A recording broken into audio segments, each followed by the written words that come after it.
I heard that Bruiser Brody was supposed to main event a WrestleMania with Hogan, but he unfortunately passed away. How would you have booked that match? Well, have you heard this? Have you read about this? Have you heard about this? I mean, look, there's all those hypotheticals that if Brody had lived, he would, Dave Meltzer. Well, it's possible, but he's taking this as a foregone conclusion. Oh, if he hadn't got killed 4 months ago, he'd be in the main event. No, it was never done, but it was a dream match, and it was possible. But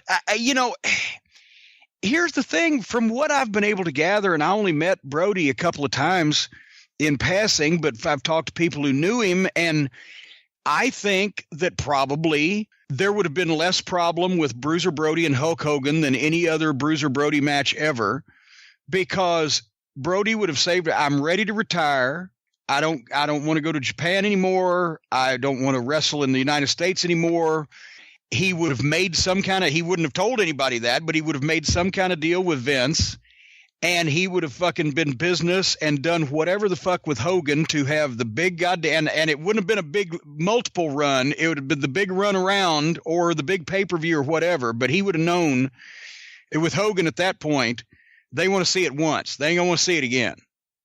And he would have either got the one big pay-per-view or the big house show tour or whatever, and for a ridiculous amount of money. And he would have known going in what the finish was going to have to be. And he would have done that because that would have been his retirement fund right there, I think, personally. Everyone talks about Brody Hogan. The one I wish we would have gotten, because they were really good friends, was if Stan Hansen had done a program with Hogan.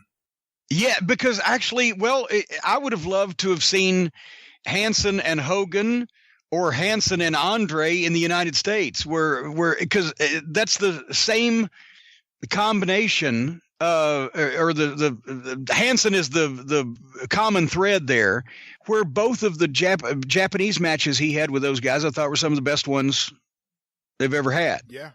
I mean, it's the best Andre match I've ever seen, clearly. Yeah. I mean, it's just great stuff. But we didn't get to see the stuff from the early 70s when he was drop kicking and shit, but right, but still, just, seeing Andre when he was already that big and he was, somewhat, I love a heel Japanese Andre.